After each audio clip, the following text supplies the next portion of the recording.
confrontation broke out between the head of the Israeli negotiating team, Yitzhak Malcho, and chief Palestinian negotiator, Saeb Erekat, during their meeting in Jordan on Saturday. Erekat and Malcho exchanged harsh words in front of their stunned Jordanian hosts, with the argument reaching its peak when Prime Minister Netanyahu's envoy asked to present Israel's position on security arrangements. Erekat refused to let him present the Israeli stance, and Malcho responded by leveling harsh criticism at Erekat. Malcho and Erekat are due to meet in Jordan on Wednesday for the fifth time, a day ahead of the January 26 deadline set by the Palestinians for Israel to present their position on the question of borders. The Palestinians are threatening to leave the talks in Jordan if Israel does not declare its stance by the set deadline. Egypt marked the first anniversary of the revolution that ended President Hosni Mubarak's regime Wednesday as masses filled Tahrir Square. Head of Egypt's military council, Field Marshal Hussein Tantawi, decreed a partial lifting of the nation's emergency laws, saying the draconian laws will remain applicable to crimes committed by thugs.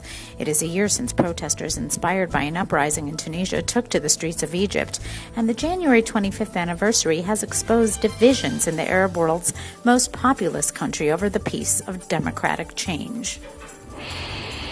3 Azerbaijani citizens who were arrested by security forces last week plan to attack Jewish targets, including Israeli ambassador to Baku, Michael Lotem. The men are suspected of plotting to kill a rabbi and a teacher at the Or Avner Chabad Jewish Day School in Baku as revenge for the recent killing of a nuclear scientist in Tehran.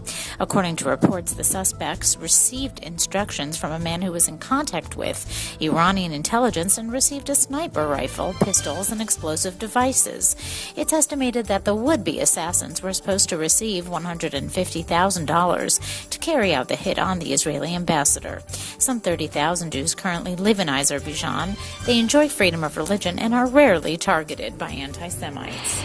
According to a report by the Israel Capital Venture Research Center and KPMG, in 2011, 546 Israeli or Israel-affiliated high-tech companies raised a total of $2.14 billion from Israeli and foreign VC investors.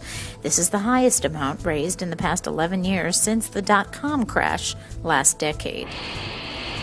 מה שאנחנו רואים מאחוריי זה את לוויין הטכניון, לוויין הטקסט, ששוגר בשנת 1998, אחד הלוויינים המוצלחים מסוגם. Researchers at the Technion Institute of Technology, who have for years been working on the miniaturization of satellites, plan to build and dispatch for the first time into space a fixed formation of 3 nanosatellites weighing up to 6 kilograms each. If the experiment succeeds, these satellites could be applied to locating missing persons or individuals in distress.